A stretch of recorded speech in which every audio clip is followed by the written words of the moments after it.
We have Kristian, the creator and writer of Stan's Adventures today, also the head honcho of Core 6 Media. Kristian, thank you for coming. Oh, you're very welcome. And my first question would be, what inspired you to start this project?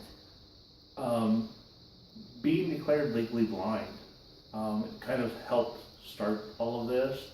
I've read comics since I was 6, and they've been a very large part of my life. And I've noticed over the last couple of years that it's gotten harder and harder for me to actually read some of my favorite comic books. And I posted in the Phoenix Comic Con fan page, the Blue Ribbon Army, about why there were no panels on comic books in the visually impaired. Well, Jim Smith and a lot of other local creators kind of got behind that, and next thing I know, I get asked to put on a panel for this year's Phoenix Comic Con.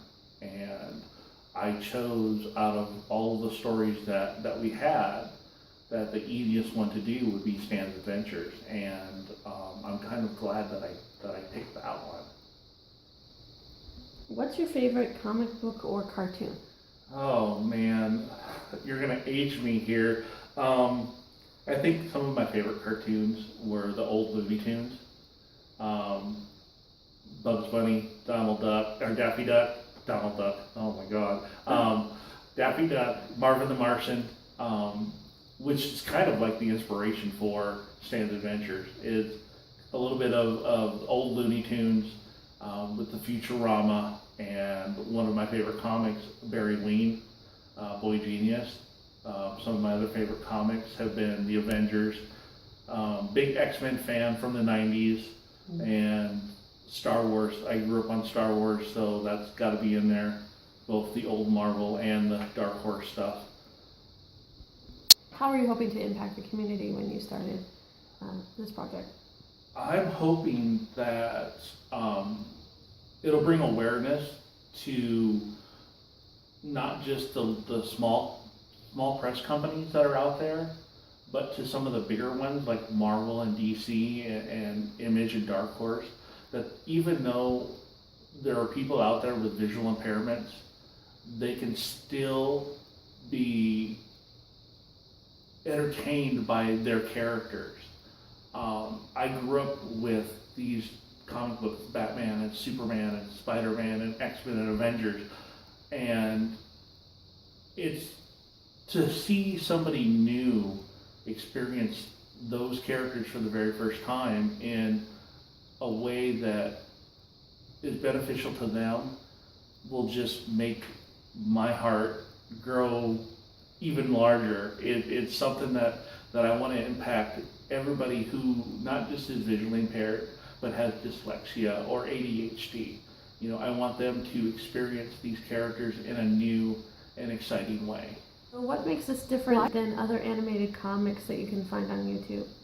This one is not actually animated. That's the difference between Stan's Adventures and most of the other comic books that are out there, because a lot of them have motion comics, and they're actually almost on par with a fully animated cartoon. My Stan's Adventures will actually just be a comic book page with the narration of the description for the visually impaired, as well as actors portraying the characters that a normal sighted person would see on the page. So that way the listener will actually be able to distinguish between the different characters that are on the page. Super excited to experience this form of media. How excited are you? I get this question asked to me a lot from friends and stuff, and it quite hasn't sunk in yet because I'm still waiting for the finished project, the finished actual thing to be done. But I'm like getting really, really excited. It's something that I've worked the last 3 years for, and what I couldn't accomplish in the last 3 years, I've accomplished in less than 5 months. And that right there is a huge accomplishment for not only me, but the people that I worked with, that I'm working with now. Thank you so much for having me here and being able to ask these questions. Thank you for having me. I really appreciate it, and I can't wait to experience, everything, to bring everything to the foreground and have everybody experience it.